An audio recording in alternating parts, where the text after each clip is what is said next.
ॐ सहनाववतु सहनौ भुनक्तु सह वीर्यं करवावहै तेजस्विनावधीतमस्तु मा विद्विषावहै।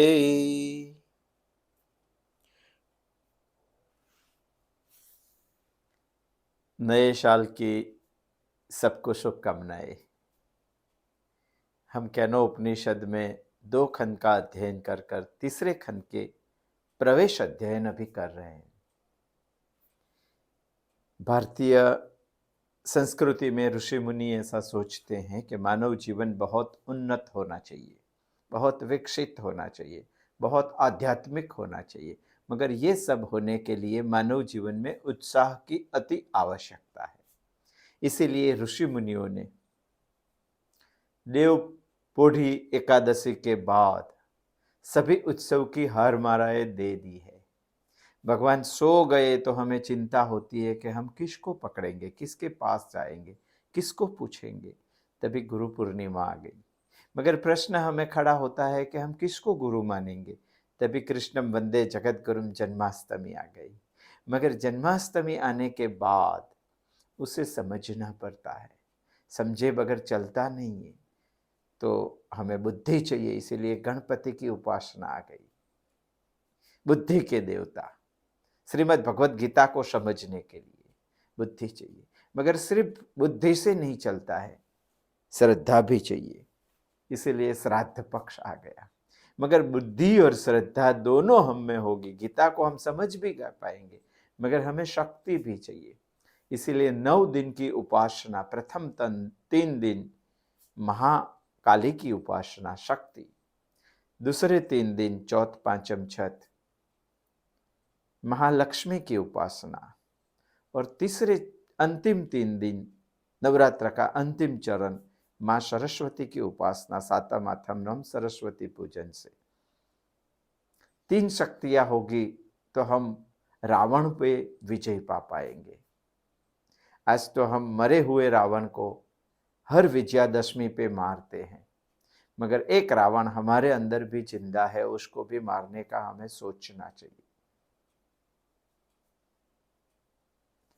ये 3 शक्ति तो ईश्वर के पास से आराधना करके हमने मांगी है, मगर ये शक्ति का हिसाब भी देना पड़ेगा। इसीलिए वाक बारस, कई लोग बोलते हैं वाघ बारस, वाघ सिंह ऐसी ये बारस नहीं है, वाक बारस है। वाक बारस यानी सरस्वती का पूजन, धनतेरस माने लक्ष्मी का पूजन, काली चौदस माने शक्ति का पूजन। नवरात्र में पहले शक्ति की उपासना, लक्ष्मी की उपासना, सरस्वती की उपासना। हिसाब देते वक्त पहले सरस्वती का हिसाब, लक्ष्मी का हिसाब, शक्ति का हिसाब। ये हिसाब हो जाने के बाद हम दिया जलाते हैं। दीपोत्सवी का उत्सव, दीपोत्सवी माने दीपों का बहुत बड़ा समूह। हमारे देश में नाम ही भारत, भा यानी प्रकाश में रत रहने वाला भारत। इस देश में ऐसे ही इंसान जन्म लेते हैं जिस ज्ञान की पिपासा हो। दीप जलाना यानी एक ज्ञान का दीपक जलाना जीवन में। और आज नया साल, जीवन जीने के लिए संकल्प लेकर ज्ञान की दृष्टि से जीने की शुरुआत करने का आज दिन है। हम सोचेंगे कि कौन सा ज्ञान, हमने तो कॉलेज तक पढ़ लिया है, हम तो एमबीबीएस हो गए, हम तो आईएएस हो गए। ये ज्ञान की यहाँ बात नहीं है, आध्यात्मिक ज्ञान की यहाँ बात है, फिलॉसफी की यहाँ बात है, तत्व ज्ञान की यहाँ बात है। इसीलिए हमें संकल्प लेना चाहिए। मगर दुनिया का कोई भी आध्यात्मिक ज्ञान पाना है तो उससे पहले जिज्ञासा होनी चाहिए। केनोपनिषद हमारी जिज्ञासा खड़ी करने के लिए पहले मंत्र में, पहले खंड के पहले मंत्र में पूछ रहा है, केनेषितं पतति प्रेषितं मनः, किसकी प्रेरणा से ये मन चल रहा है। बाद में हमारी जिज्ञासा संतृप्त करने के लिए केनोपनिषद में पहले और दूसरे मंत्र में, दूसरे खंड में ज्ञान की बहुत सारी बातें बताई है। कहने सीतम से शुरुआत कर कर उपनिषद ने हमें यह बता दिया कि यदि आपने ये नहीं किया तो महति विनश्यति, विनाश भी हो सकता है आपका, आपके जीवन की सार्थकता नहीं रहेगी, यथार्थता नहीं रहेगी, आप जीवन में व्यर्थ चला जाएगा आपका जीवन। ऐसा कहना उपनिषद बता रही, भ्रांति है। मगर ज्ञान से दो बात उद्दीपित होती है। एक, यदि सही ढंग से ज्ञान नहीं लिया तो भ्रांति हो जाती है, और दूसरी बात, ज्ञान से अहंकार आ जाता है। ये दोनों बातें डेंजर है, बीच में अटक जाएंगे हम, विश्वामित्र के त्रिशंकु की तरह। हम अध्ययन कर रहे हैं कि केनोपनिषद का दो खंड का अध्ययन करने के बाद संपूर्ण ज्ञान केनोपनिषद ने दे दिया। तीसरे खंड की आवश्यकता क्या थी आख्यायिका देने की केनोपनिषद ने? यहां हमारी जीवन की गद्दी रुक न जाए, इसीलिए केनोपनिषद ने तीसरे खंड में आख्यायिका की शुरुआत की है। इसका प्रवेश चिंतन हम अभी कर रहे हैं। केनोपनिषद को डर है कि दो खंड का अध्ययन करने के बाद इंसान में भ्रांति हो सकती है। शंकराचार्य जी ऐसा बता रहे हैं। प्रश्न यह है कि कौन सी भ्रांति?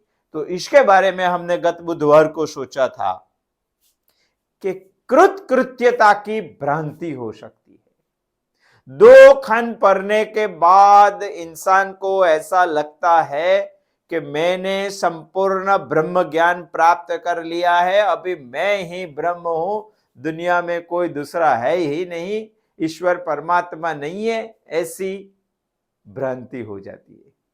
उसको लगता है, कृत्यता की भ्रांति के बारे में हमने सोचा था कि इस दुनिया में मनुष्य जन्म लेकर आने के बाद जो करना था वो सब मैंने कर लिया है, अभी कुछ करने का बाकी नहीं है।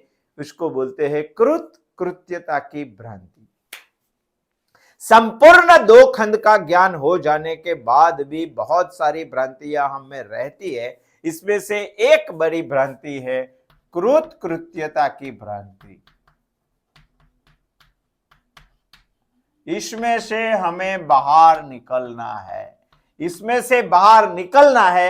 इसीलिए केनोपनिषद ने हमें तीसरा खंड का आख्यायन किया है। खंड 3 में आख्यायिका की बात की है केनोपनिषद ने। ये भ्रांति होती है, मगर ये भ्रांति क्यों होती है?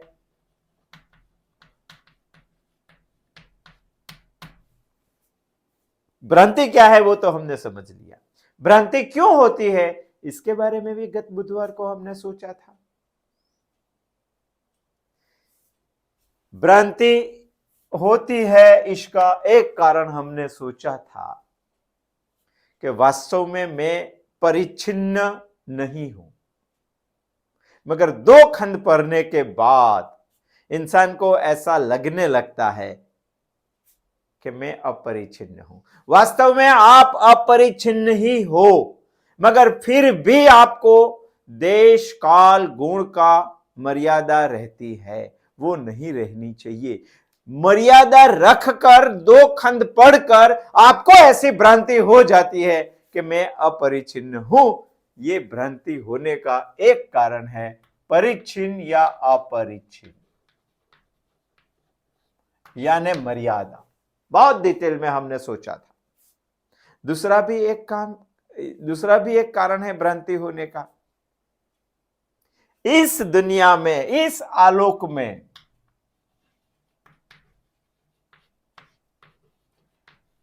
जिसमें हम जी रहे हैं, ऐसे जगत में व्यक्ति को, इंसान को महत्व उसकी उपाधि और विशेषता से ही मिलता है। बहुत सारी विद्याएं हम संपादित करते हैं, वो विद्या से ही इस दुनिया में हमें महत्व और उपाधि मिलती है। मगर केनोपनिषद का 2 खंड पढ़ने के बाद इंसान को ऐसा लगता है कि मैंने दूसरी सारी विद्याएं से इस दुनिया में जैसे महत्ता बढ़ती है, विशेषता होती है, उपाधि मिलती है, वैसे मैंने ब्रह्म विद्या भी प्राप्त कर ली है और ब्रह्म विद्या से भी मुझे उपाधि मिलती है, ब्रह्म विद्या से भी मुझे महत्ता मिलती है। ये भी एक भ्रांति होने का कारण है कृतकृत्यता की, क्योंकि वास्तव में ब्रह्म विद्या से तो सर्व उपाधि से आप निवृत्त हो जाते हैं, फिर भी आप ऐसा सोच रहे हैं कि मुझे ब्रह्म विद्या से विशेषता मिली है, उपाधि मिली है। ये भी एक कारण है, विशेषता का कारण भ्रांति होने का, कृतकृत्यता की भ्रांति होने का। यह भी बहुत डिटेल से हमने सोचा है। तीसरा भी एक कारण है, विज्ञातम अविज्ञातम।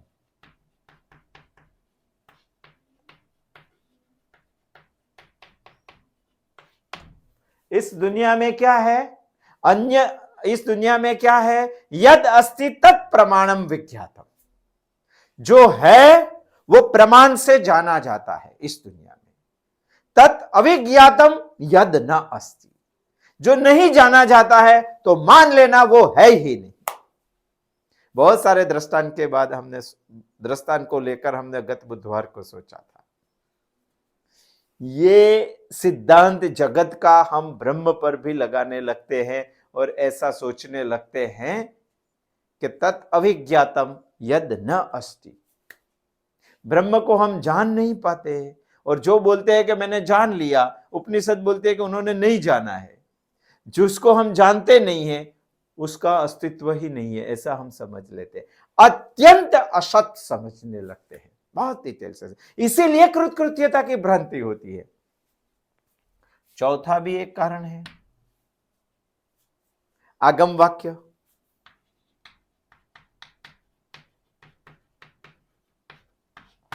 वैसे तो मुझे 2 खंड के बाद तीसरे खंड की जरूरत क्यों पड़ी, तो 2 खंड पढ़ने के बाद भ्रांति होने की आवश्यकता है, भ्रांति होने की शक्यता है। कौन सी भ्रांति? कृतकृत्यता की भ्रांति। कृतकृत्यता की भ्रांति क्यों होती है, ये कारण हम देख रहे हैं।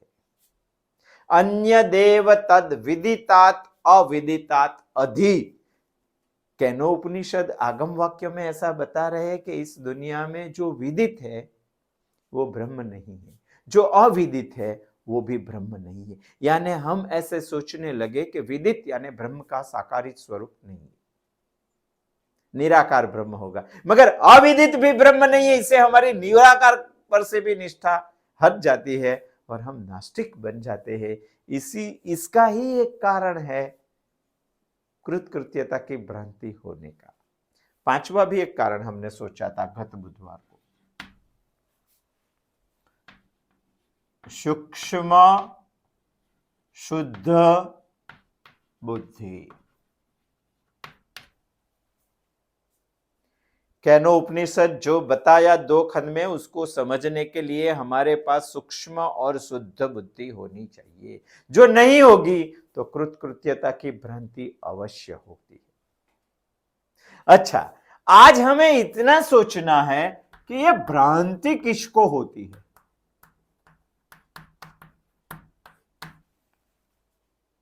भ्रांति क्या है ये समझे, भ्रांति क्यों होती है वो समझे, भ्रांति किसको होती है।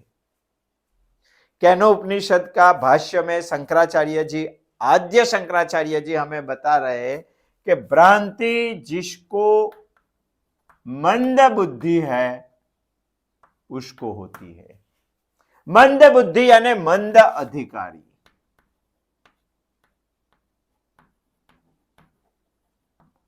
मंद अधिकारी यानी अविरक्त।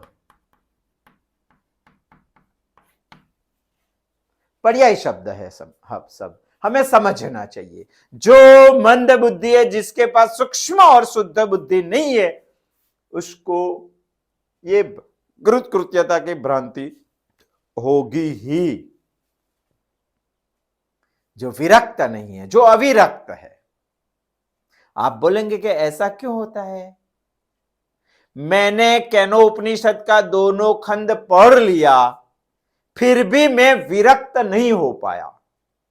अविरक्त माने क्या, वो हमें समझना चाहिए। इसी को ही मंद बुद्धि, निर्बुद्ध नहीं बोलते, मंद बुद्धि है, शुद्ध नहीं है, सूक्ष्म नहीं है। पढ़ लिया तो क्या पढ़ लिया, हम सब ने पढ़ लिया, दो खंड का चिंतन तो कर लिया, हम सब समझ गए कि दुनिया चलाने वाली जो शक्ति है वो मैं ही हूं, मुझ में है, सब जगह पे है, निराकार है, निर्गुण है, अनंत है, आदि है, वो सब हम समझ गए। मगर इस समझने के बाद भी हमें तीन वासना से लगे हुए हैं। एक है देह वासना, दूसरी है लोक वासना, और तीसरी है शास्त्र वासना।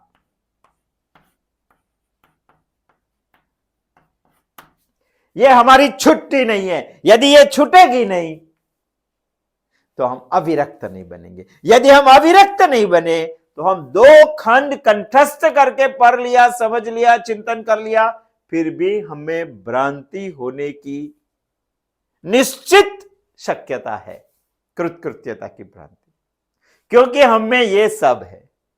और होगी तो हम मंद बुद्धि के मंद अधिकारी अविरक्त गिना जाएगा। आप सोचेंगे कि देह की वासना क्या है। मैं देह हूं, बाद में जो इच्छाएं होती है, जो वासनाएं होती है, वो पूर्ण करने के लिए मैं देह हूं, ऐसी जब बुद्धि हम में आती है तो समझ लेना उसको देह वासना बोलते हैं। लोक वासना क्या है? प्रतिष्ठा, सत्ता, सम्मान के लिए जितनी जितनी भी इस जीवन में वासनाएं होती है उसको बोलते हैं लोक वासना। आप कहते हैं कि शास्त्र वासना क्या है? शास्त्र मैं ही पढ़ता हूं, मुझे ही शास्त्र में समझ आती है, ऐसा जिनको शास्त्र उपनिषद वेद पढ़ने के बाद भी जो अभिमान आ जाता है, इसको कहते हैं शास्त्र वासना। ये तीनों बात इसको होती है। यदि ऐसी वासना रही तो आप अविरक्त है, मंद बुद्धि है, उपनिषद के मंद अधिकारी है। यदि ये रहा तो उपनिषद 11 उपनिषद कंठस्थ करने के बाद भी आपका पतन निश्चित है। शास्त्र का श्रवण कर लिया फिर भी आपका पतन निश्चित है। आप बोलेंगे क्यों? दो खंड आपने पढ़ लिया फिर भी आपका पतन निश्चित है। इसीलिए हमारा पतन न हो जाए, इसीलिए तो केनोपनिषद ने तीसरा खंड प्रवृत्त किया है एक स्टोरी से। क्योंकि आपके पास जब ये होंगे तो आपकी कभी भी देह वासना टूटेगी नहीं, आप देह तादात्म्य में ही रहेंगे। यदि आप देह तादात्म्य में रहे तो ब्रह्म तादात्म्य आपका आएगा ही नहीं। समझ लेना आपका देह तादात्म्य टूटा नहीं है। यदि वो टूटा नहीं है तो आप ब्रह्म को नहीं समझ पाएंगे। वैसे तो शंकराचार्य जी बता रहे ब्रह्म सत्यं जगन मिथ्या, ये जगत मिथ्या है, फिर भी आप ऐसी समझ खड़ी नहीं कर पाएंगे। आप जगत को ही सत्य समझेंगे। यदि जगत को ही सत्य समझे तो आप मंद बुद्धि के ही। ईश्वर है, सर्वव्यापक है, मगर यह सब सारा होने के बाद ईश्वर का अस्तित्व भी आप नकारेंगे और आपको कृतकृत्यता की भ्रांति हो जाएगी। इसीलिए मंद बुद्धि वाले मंद अधिकारी अविरक्त के लिए केनो उपनिषद ने खंड तीसरा शुरू किया है। आख्यायिका बहुत सुंदर है। अभी प्रश्न यह है कि खंड 3 से हमें क्या मिलता है, क्यों पढ़ना चाहिए? बहुत क्रमशः जा रहे हैं हम, सोचना चाहिए खंड 3 से हमें क्या मिलेगा, क्यों पढ़ना चाहिए।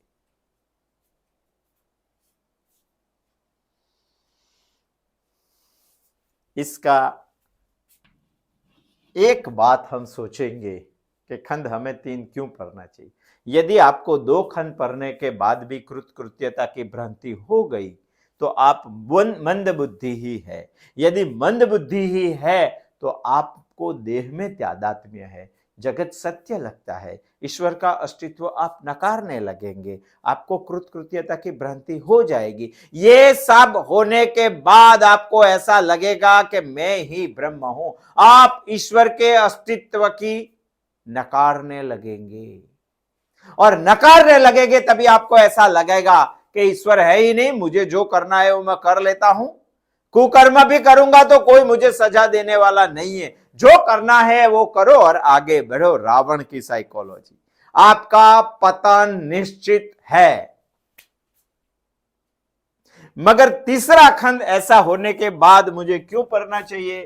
शंकराचार्य जी कहते हैं तीसरा खंड मुझे समझाता है कि शास्ता ईश्वर ही है। आपकी समझ से आप मानने लगेंगे कि इस दुनिया में कोई चलाने वाला नहीं है, कोई शास्ता नहीं है, मैं ही शास्ता हूं क्योंकि मैं ही खुदा हूं, खुद ही खुदा हूं।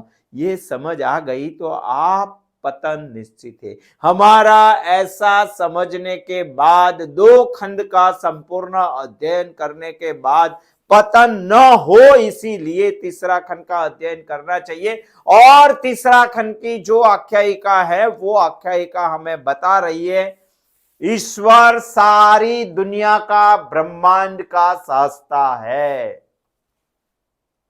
जैसे इस दुनिया में कोई देश या एक खंड को चलाने के लिए राजा होता है, वैसे विश्व को चलाने वाला एक शास्ता है, वही ब्रह्म है, वही ईश्वर है, वही परमेश्वर है। वो सीखना है तो केनोपनिषद के तीसरा खंड ही हमें सिखा सकता है, इसीलिए हमें तीसरा खंड पढ़ना है। हमें क्या मिलता है तीसरे खंड में से? ये मिलता है। आप सोचेंगे कि नहीं, कुछ उलट सुलट किया तो राजा तो सजा करता है, दंड करता है, उसके हाथ में तो शस्त्र होते हैं। ईश्वर के पास कहां शस्त्र है? ईश्वर है ही कहां? इस जगत में आप मानेंगे तो शासन करने वाला शास्ता ईश्वर है ही, उनके पास भी बहुत सारे शस्त्र है, वो भी हमें सजा करते हैं, मगर उसके शस्त्र अदृश्य है, वो हमें दिखाई नहीं देता है। ये बात हमें आख्यायिका समझाती है, इसीलिए हमें तीसरा खंड पढ़ना है, इससे हमें यह बोध मिलता है। दूसरी भी बात मिलती है, हम मानते हैं कि यहां तो इंसान इस दुनिया में कुछ कर रहा है, दूसरी बात आगे जाके सोचते हैं देव कर रहा है। देव और ब्रह्म तत्व दोनों अलग चीज है, हमसे उच्च योनि है देव, देव कर रहा है ऐसा हमें लगता है, मगर ये समझ भी हमारी गलत है। ऐसी समझ आई कि हम कर रहे, देव कर रहा है, ब्रह्म नहीं कर रहा है। मगर ये स्टोरी हमें समझा रही है केनोपनिषद के तीसरे खंड की, हमारा पतन रुकवा कर, कि देवों का देव महादेव ब्रह्म है। इसीलिए हमें क्या मिलता है इसके बारे में हमारा पतन रुकता है। तीसरी भी एक बात है,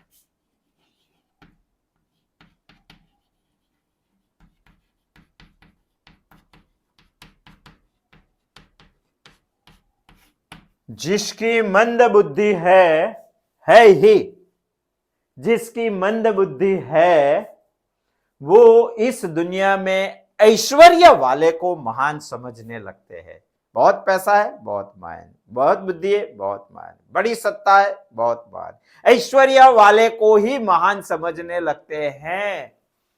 मगर केनोपनिषद की तीसरी खंड का आख्यायिका हमारी ये भ्रांति निकालकर बता रही है कि इस दुनिया में कितना भी बड़ा ऐश्वर्य हो, अग्निदेव के पास कितना बड़ा ऐश्वर्य है, इंद्र तो देवों का भी देव है, उनके पास कितना बड़ा ऐश्वर्य, चाहे जितना भी बड़ा ऐश्वर्य हो, मगर ब्रह्म ऐश्वर्य का ऐश्वर्य है।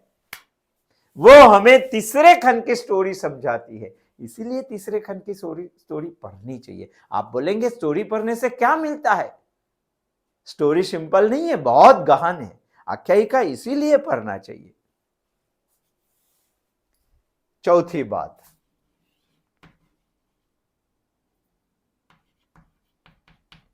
ईश्वर दिखता नहीं तो मानना क्यों चाहिए? शास्त्र बता रहे वो दूर विज्ञेय है। दूर विज्ञेय यानी हमसे दूर नहीं, बहुत सारे प्रयत्न के बाद देखने वाला ईश्वर है, ब्रह्म है।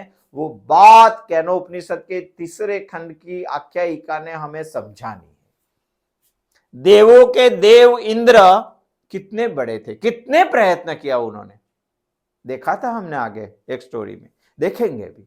इतना सारा प्रयत्न कर रहा, अरे देवों का देव होने के बाद भी इतना सारा प्रयत्न करना पड़ा ब्रह्म को देखने के लिए, तो हम तो इंसान हैं, हम तो मनुष्य है, कितना प्रयत्न करना पड़ेगा वो बताने के लिए, हमें ये समझ में आए। इसीलिए केनोपनिषद की तीसरा खंड शुरू होता है। हमें समझ में आना चाहिए, वो बात हमें समझानी है, वो बात हमें भी समझनी है, इसीलिए हमें तीसरे खंड का अध्ययन करना चाहिए। चौथी भी एक बात, पांचवी भी एक बात है, इस जगत में सब कुछ ईश्वर ही कर रहा है, ब्रह्म ही कर रहा है।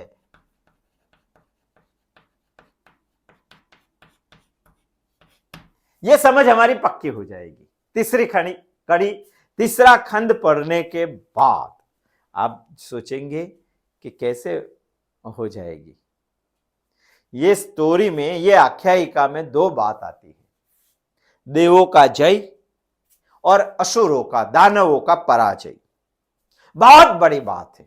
यहां कोई इंसान नहीं है, कहा यहां कोई मनुष्य नहीं है हमारे जैसा मंदबुद्धि वाला। यहां तो देव की बात है, दानव की बात है। देवों का विजय भी वही ब्रह्म, वही ईश्वर करवाता है, दानवों का पराजय भी वही ईश्वर कराता है। इस जगत में हमारी इच्छा से कुछ नहीं होता, सारा जगत ईश्वराधीन है, वो हमें सीखना है। वो केनोपनिषद के तीसरे खंड की आख्यायिका से हम सीख सकेंगे। इसीलिए केनोपनिषद के तीसरे खंड की आख्यायिका हमें पढ़नी चाहिए।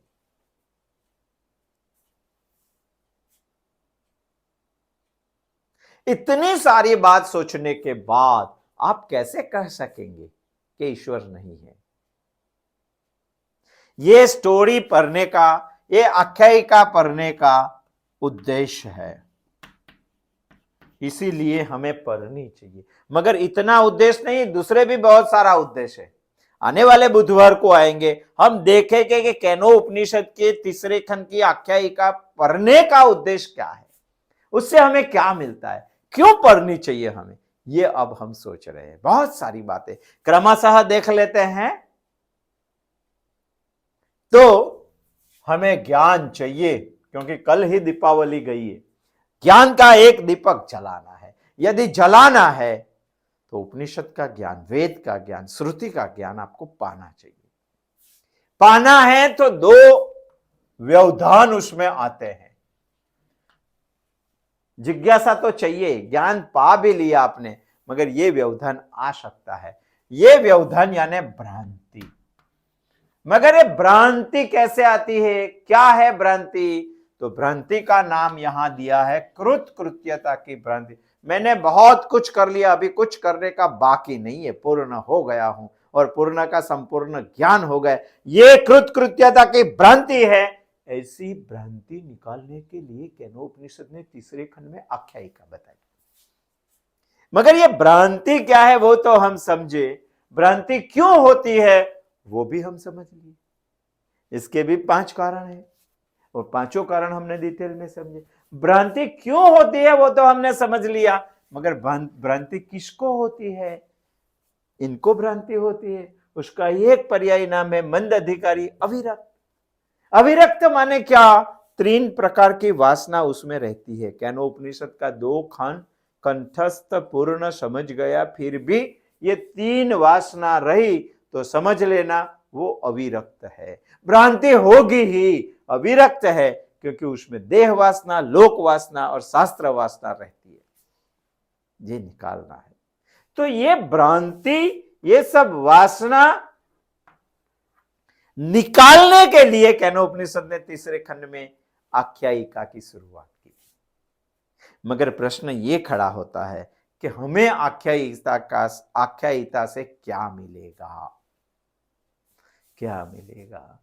ये 5 बात हमने सोच ली।